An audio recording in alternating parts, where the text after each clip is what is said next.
And welcome into PressBox Live. I'm Stan the Fan Charles of PressBox and PressBoxOnline.com.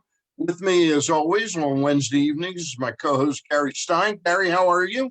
I'm doing good, Stan. It's a no-brainer to be here tonight with you. And Oh, that's funny. It's a no-brainer. I get it. And joining us is an old friend, Dr. Kevin Crutchfield. And Dr. Crutchfield is a sports neurologist and the founder of Sports Neurology Program and Sports Medicine Institute at LifeBridge Health.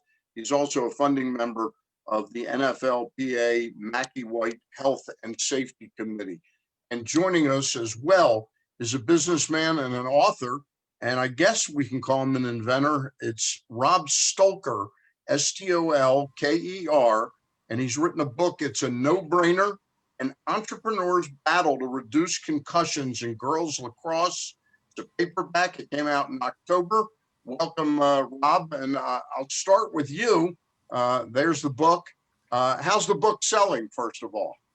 It's been amazing. We instantly went to the #1 best-selling ranking in a couple categories. Inventors. I have an amazing screenshot of me as the #1 bestseller and Elon Musk's new book is #2. So I'll send that to you.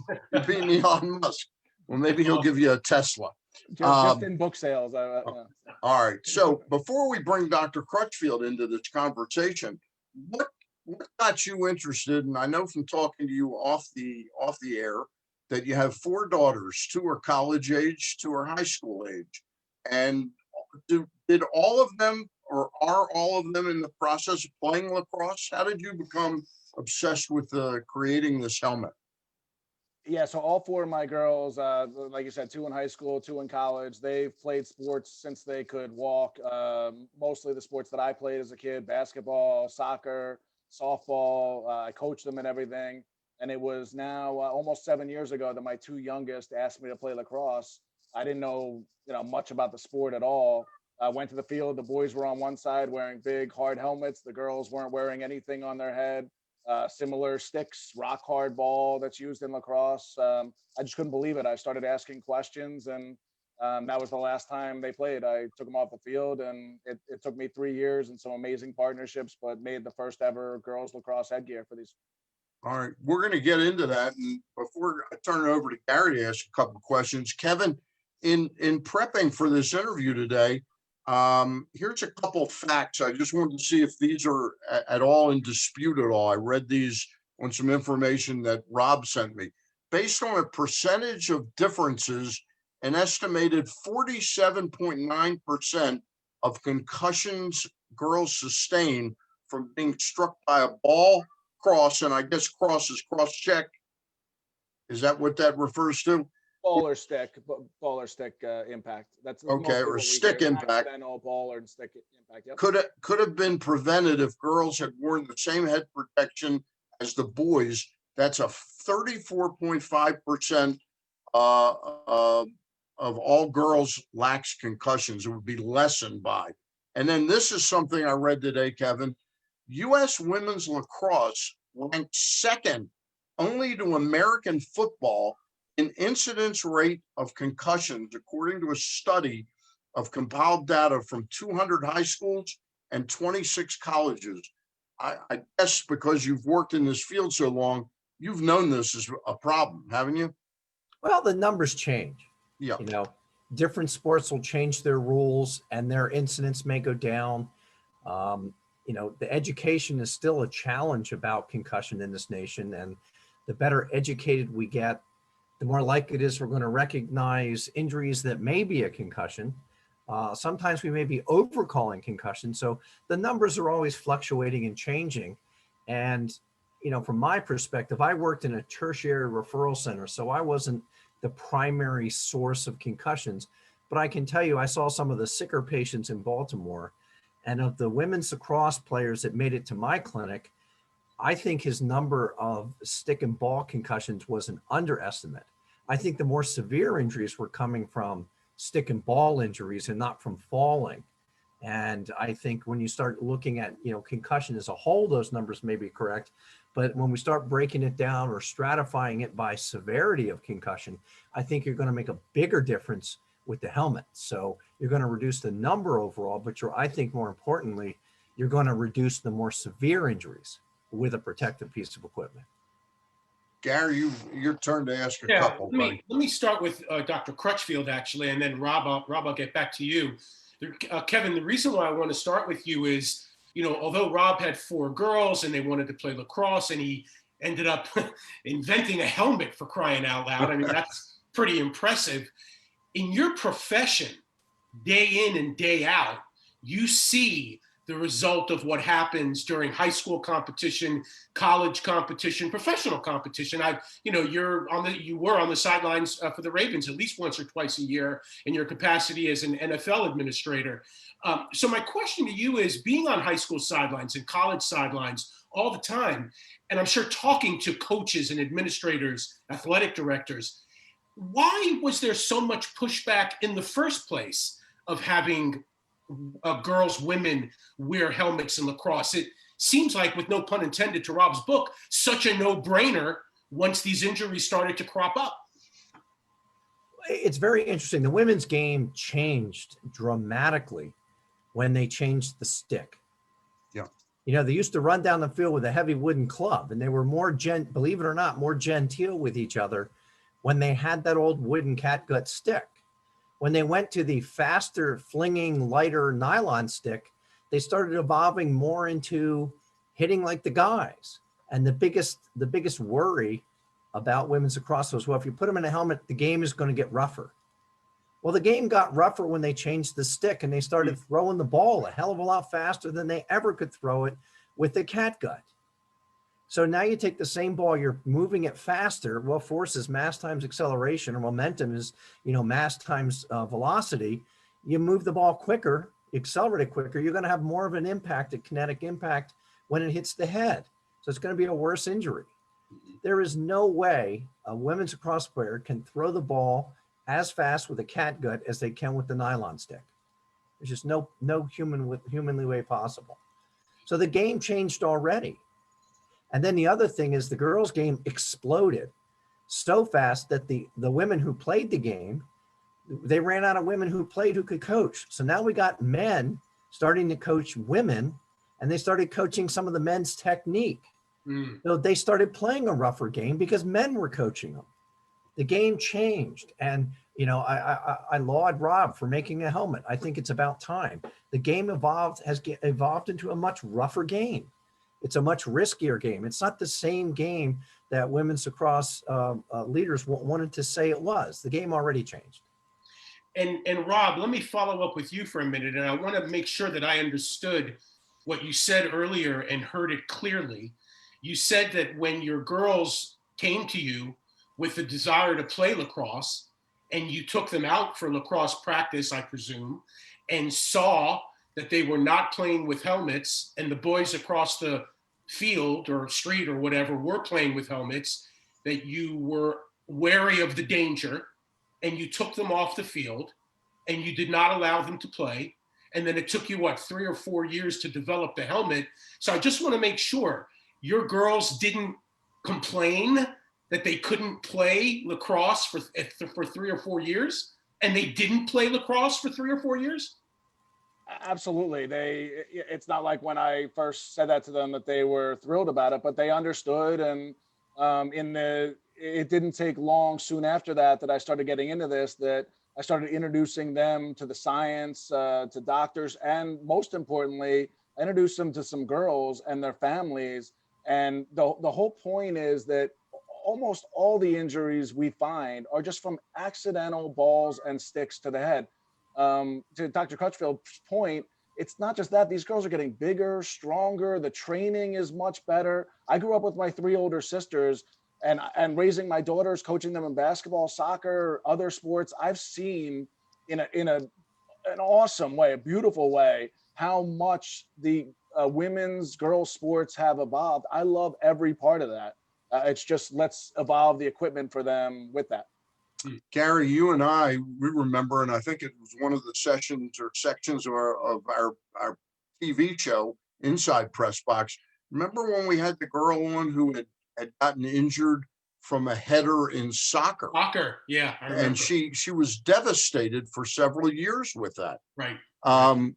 Rob, how did you when you decided that this needed to be done, you understood that U.S. Lacrosse was against a helmet for girls, but you still ended up moving forward and figuring out how to do this.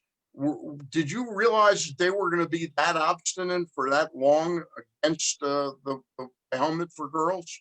Not even close. I mean, not even close. No ifs, ands, or buts about it. They did. They took a long time to create this standard, which basically calls for the headgear to be soft. And so we put the years in to meet that standard that they created. And we just assumed that by them creating it, it was going to lead to them getting the information out there, and which would soon lead to a mandate. And we haven't started, minute one for them. Their lack of education, I'm very open with that. It's outdated. They are where other sports were long ago, with concussion research and getting the information out there. And that's what this is all about, is get the information out there. These are the percentages, these are the numbers. And those numbers that you were quoting before, those aren't my numbers. Those are from. Yeah. I'm not a doctor, I'm not a scientist. I just heard from those doctors and scientists how much this was needed. And so I just filled that need by creating, this headgear. Did you go out and locate people, girls that had injuries, and talk to them and their families to get the background on this? Absolutely. And see what a critical problem it seemed to be? Absolutely. I still stay in touch with so many of these girls, now women, who struggle years and years and years and years after. So much so that I know few who years and years after still don't struggle in some way. I write about one young woman that I met in Florida that it was about 6 years ago, suffered a head injury on the field, was helicoptered to the emergency room. And she talks about her 8 medicative shots she's had to the back of her neck just to try to help her. And she's doing better, and the brain does heal in some ways, but there is fear that it'll never fully heal. And I can't say that's not true. Dr. Crutchfield, the stories that Rob went out and sought before he really invested the time into building this and figuring out how to do the helmet. You've seen these stories, haven't you? Firsthand? Well, I've seen the patients, but I constantly learned as we got more and more exposure to this injury. And typically the brain has a tremendous capacity in and of itself to heal. I get humbled every day, literally every day by the human body and the way it can heal. In my experience, the vast majority of patients who have chronic, years-long persistent symptoms, it's usually not coming from the brain. It's usually coming from a concurrent sustained neck injury that the patients may have suffered. And one of the things a good helmet is going to do, it's going to diffuse the force coming in. And that's not just diffusing the force that's going to go into the skull, into the brain. It's also reducing the amount of stress and strain that the neck has to take. Our necks take a lot of strain, especially in athletics. And there are some very small, tiny, but extremely sensitive structures in the upper part of the neck that can sustain injury, and if not addressed or treated properly, will cause sustained pain. And when pain becomes chronic, it sets up a pain memory in the central nervous system. And that gets harder and harder to mitigate the symptoms the longer and longer that the symptoms are persisting. Rob, before I turn it back over to Gary, a question. U.S. Lacrosse was adamantly against this. Did you find the coaches in girls lacrosse were all for it? Yeah, so I wouldn't say necessarily the U.S. Lacrosse was adamantly against it. It's just they haven't done anything to get the science, the information. So that's my conclusion. Okay. And I've heard from enough coaches. First of all, I always want to make it clear, 99.9% of people outside the game, inside the game, they understand this, they see it. We're talking about a few people that are leading the organization. A lot of coaches who have been around the game for a long time that, as we discussed, are just fearful of the change of putting headgear on these girls. And then and women at all levels. You're talking about going and all of a sudden telling college players who have played their whole lives without any headgear, that they have to wear headgear. That poses a challenge for them. That's the only reason that I can think of that they wouldn't get the information out there and say, here are the numbers, here's what it is. And that would lead to a mandate. And I think they're just fearful of, where that goes. But that's anybody's guess, because to me, they've shown it in their evidence for how they've supported this, supposedly, that they've done nothing about it. So, Rob, if I could follow up with Stan, look, I'm agnostic here. I believe you, and I also believe the U.S. Lacrosse. So what I'm saying here is this. You just said that it's not, that you wouldn't characterize U.S. Lacrosse's reaction to your helmet as adamantly opposed. Yet in the marketing materials of your book, I'm sure you didn't write it, somebody else did, and I have it in front of me right here in the promotional copy for the book. The U.S. Lacrosse is saying Stolker falsely claims that the company faced venomous resistance. Those are the actual words, venomous resistance. So my question is, and I know you didn't write that, Rob, okay, somebody else did. I'll stand behind it, though. I will stand behind it. Okay, there's a difference between that and what you said before, but God, I'm sorry. Okay, so yeah, so I would like you to explain that actually. Explain the difference in your mind between the words venomous resistance and adamant opposition. Yeah, so I could see how it's taken as similar to one another, but the venom has been toward me that by creating this headgear for the standard that they put in, that I did something wrong here, that I'm messing up their game and their system, and they had a way. That's toward me. I presented at LaxCon. And I've stood there, and I know the head of U.S. Lacrosse, who has talked out about headgear. She just walks right by me. She knows who I am, has seen me before, a little smile, but I am messing things up in that way by also saying, this is what's going on in your game, by saying there are two major studies, which has girls, women's lacrosse as the second highest concussion sport at the high school level to football. They don't like that. They don't like that I'm saying that. I'm calling out their sport. No different than the NFL went through when some very smart, good doctors started to say, and it wasn't that long ago in our history. Sure. They started to say, hey, we got to look at this. The NFL didn't like that. They didn't like them. Their initial reaction was to poo-poo them and say they don't know what they're talking about. And that's what I'm going through. That's the venom that I'm talking about. The resistance point, they're just looking the other way and just hoping that somehow this all goes away, and clearly it's not. And if I could ask Dr. Crutchfield, Kevin, in your long association with this discipline, and I mean, I'm going to say it because I know you aren't, you're one of the most preeminent concussion specialists in the country and have been for years, if not the world. My question to you is, have you ever been consulted by U.S. Lacrosse or any type of organization that deals with women's lacrosse about this type of thing? And if so, what did you say? And if not, what would you have said? Well, I've never been consulted, period. I find that interesting in and of itself. Right. I mean, I have made statements at national conferences about women's lacrosse needing helmets and have run across the same, and I'm going to use a different word. I'm going to use the word arrogance. Yeah. I've run across the arrogance of women's lacrosse, and I think they're going down a slippery slope. And I was physically there the day the NFL Players Union brought the NFL before Congress. I took the Metro downtown, went to the Rayburn building, got in early and got a seat 2 rows behind Roger Goodell.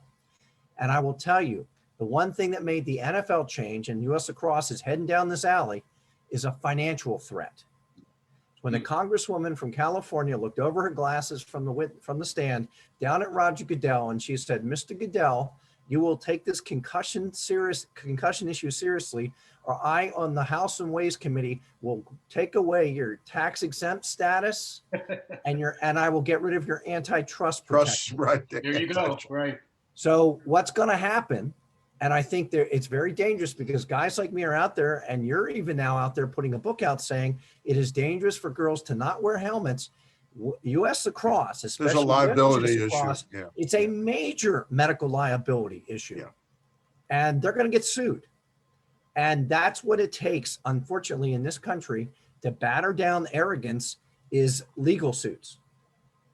And, you know, I met the same resistance you did, Rob, and I tried it from a medical perspective, thinking, hey, we're all physicians. We're just looking out for the best for our patients. But I'm telling you, that wall of arrogance is pretty strong. And, you know, I stand by what I say. I'm a clinician, and my job is to protect patients' brains or heal them when they're damaged. I have no interest either way about the integrity of the sport or selling any helmets or anything like that. It's all about protecting the brain. So Rob Stolker, who you invented the hummingbird helmet, I find this the most fascinating part of the story because I immediately assumed you were an engineer of some sort. How did you have the audacity to, now I know you're pretty successful in your day job, but how did you have the audacity? I wouldn't begin, I don't think Gary would, to think we could actually create this. So how did you self-teach yourself what Don't you needed? underestimate me, Stan. I never underestimate you.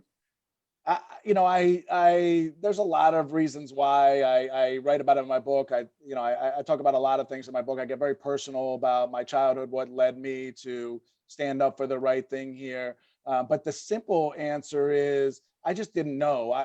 When I walked off the field and came home and said, let me try to make this headgear, and naively, I said, how difficult can it be to make headgear? And the more I started getting into it, and the more I started reading about the science, and the more I started getting introduced to those girls. One lived 10 minutes from my house, and I met her and her mother, and the emotion in her mother's face for what they are still going through years later. That's what kept me going. Because if I didn't have that, if I didn't have the science and the stories and so many coaches and parents who were behind this and had enough of it, then I would have stopped. It was really difficult to do. I didn't think it would be nearly as difficult, but it was those girls and the science that kept me going. So did you start an entire business to create this helmet? And did you hire experts that know, the sort of engineers that knew what they were doing? Absolutely. So I didn't know anything about making headgear.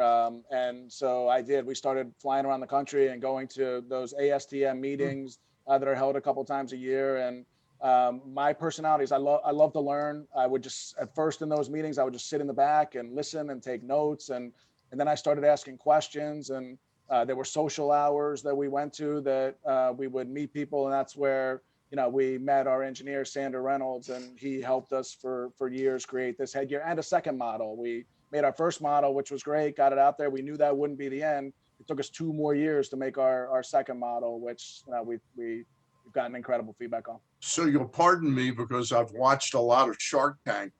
Do you think this is an entity that one day you'll be able to sell to, or is this your baby and you really enjoy all aspects of running this and fighting the fight and seeing it to its conclusion?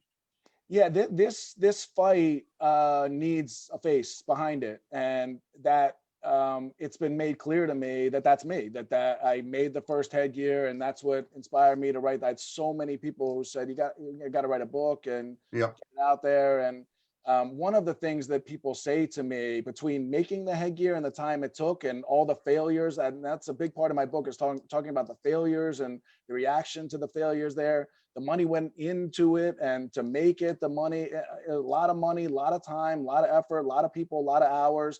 But then to face, however you call it, I stand behind all those words, whether it's venom or those other words, it was all there. To then have that, when people say to me from the other side mostly, and I don't hear it that often, but he's just in this for the money. It's just an easy thing to say. We don't laugh at that, but it's laughable to think that I would take the time to create this headgear, and then knowing that wall was there. And I think that's a perfect way to put it, that wall was going to be there in some kind of way. I didn't know it was going to be as rock solid as it was, but knowing that wall, there were a lot of other things that I could have and would have and still would do to make money. This is not that. This is the right thing. And my mission is complete when U.S. Lacrosse mandates headgear. What happens from there once it's mandated, and whether I decide from there to move on who knows? But for right now, nothing stopping me from seeing this through to the end till U.S. lacrosse mandate. Do Hey, you Rob, also? can I make a statement? Yeah, sure. Go ahead, Kevin. Nothing speaks louder than real clinical data. So you've got safety data based on engineering criteria and all of that. But my suggestion to you, and we can talk offline, Gary has my contact information, about doing an actual scientific clinical trial where you prove with real scientific medical data that this helmet reduces the injury. Not just hearsay by, oh, I think I had a concussion or I didn't, but actually monitor a couple of teams through the season where half the season they're wearing it, half the season they're not. So they act as their own controls and get real clinical data. And I will tell you that will bring us across to its knees, because that real clinical data can be used as evidence in court that will bring them down if a legal suit's brought up, and they're going to have to mandate helmets when they feel that legal threat. Their lawyers, if they're watching this show, ought to be on alert, because you can get that data.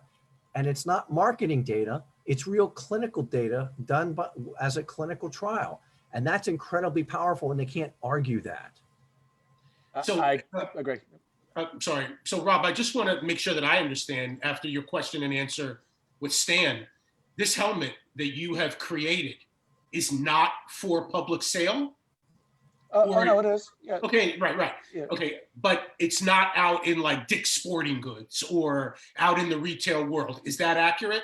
No, it's out there. It's out there. You'll see it on Dix.com. Okay. It's so a quick 10-second story was that when we passed, I was so excited, and I hired some more people and salespeople to get it out there, and we did. We got it into retail stores around the country, Dick's, Lacrosse Unlimited, a lot of other big retailers around the country. The problem was that nobody knew about it. Nobody knew it was there, and then the secondary problem is, even when parents, girls made the courageous decision, which I admire. There's so many girls that I know that have made the decision that I'm okay being the only one on the field who is wearing headgear. You're talking about teenage girls, young girls, the courageousness for those girls who are wearing, and there's plenty of them around the country that are making the individual decision to wear. They're few and far between. So they're not just walking into a store and buying. That's starting to pick up a little bit. It's starting to change as the momentum grows. And once people start to wear, they're, to us, they're not going back. They're, you don't go backwards in protecting. So it is moving forward. It's just obviously been very slow, mostly because U.S. lacrosse hasn't helped. It's kind of like the early days of helmet wearing in hockey. There was a time where some players wore them and some players didn't. And they played on the same teams at the same time on the same lines. And it was interesting. Dr. Crutchfield, if I can ask you, women's lacrosse, girls lacrosse, women's lacrosse players, as Rob just mentioned, are starting to wear the helmets. Girls softball, women's softball, of course, do wear helmets when they're batting. Some even wear them in the field. Do you think there will ever be a day when headgear will be either recommended or required in men's and or women's soccer because of the prevalence of concussions and, heading the ball and those types of things? Or is that way down on the list somewhere? Well, as a former soccer player, I think it's going to be way down the list. I think you can't head a ball with a helmet on. It's just not going to be feasible. And that's a significant part of the game. Yeah. Part of the game.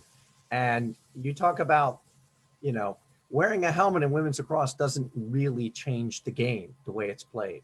You wear a helmet in soccer, you're changing the way the game is going to be played. It will alter the style and the form of the game. Dr. Crutchfield, it's going to be down the list.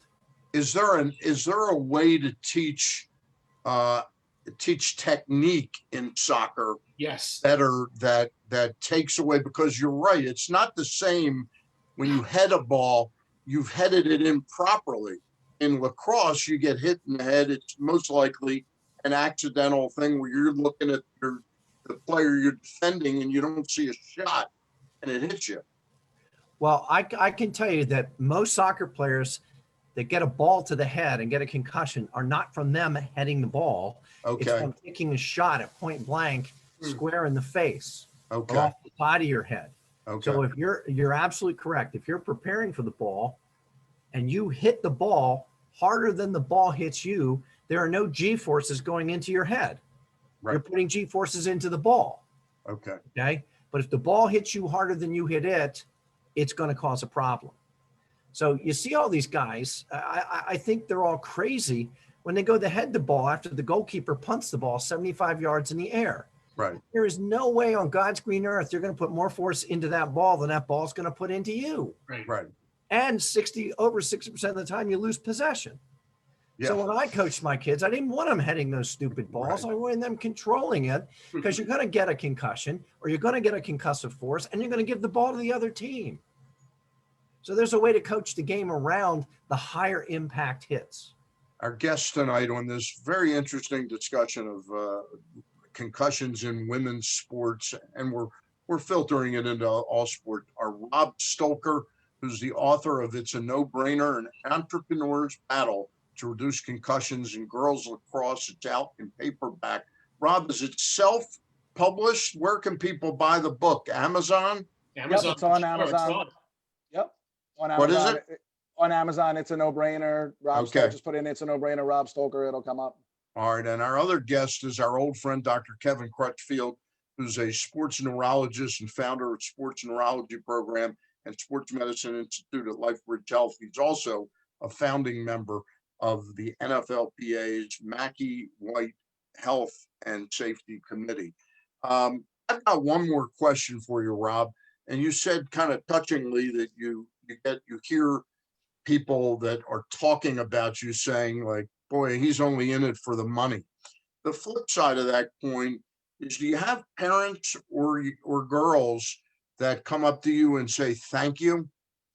Absolutely, absolutely, and that is what keeps me going. There's a group of parents, doctors, coaches, and I agree, Dr. Crutchfield. There is that science that is clearly needed, and we are working on that. I can talk to you offline about things we're doing with sensors in our headgear to show that to U.S. Lacrosse, that science clearly.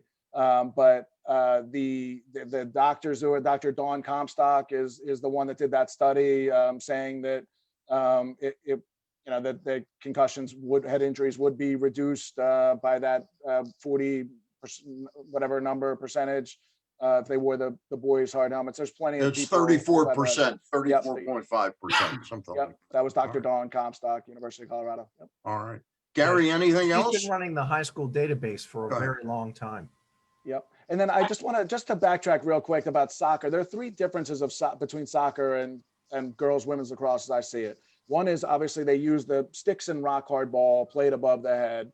The second is that the boys wear hard helmets running up and down. And the third is the goalies in girls lacrosse wear big hard helmets. And that's what, when I looked at that and said, there's shots coming, but all we're talking about is one accident. It deflects off somebody, hits somebody in the head. And that's what we find. So the goalies, if you picture it in soccer, that all of a sudden the goalies are wearing big hard helmets and they're playing with these sticks and the boys decide to wear it, then the question should be, why aren't the girls wearing? And that's a good question. Yeah. I've just got a final question actually for Dr. Crutchfield. Kevin, I'm just curious, in your days treating patients, I'm sure seeing many girls lacrosse players that come to you with concussion type syndromes, etc. And I'm sure you've talked to the parents as well. Has it ever come up, or have you ever been asked after you gave a diagnosis or saw a patient by the mom or the dad, could this have been prevented by my daughter wearing a helmet? Should she have been wearing a helmet? Well, that question came up all the time.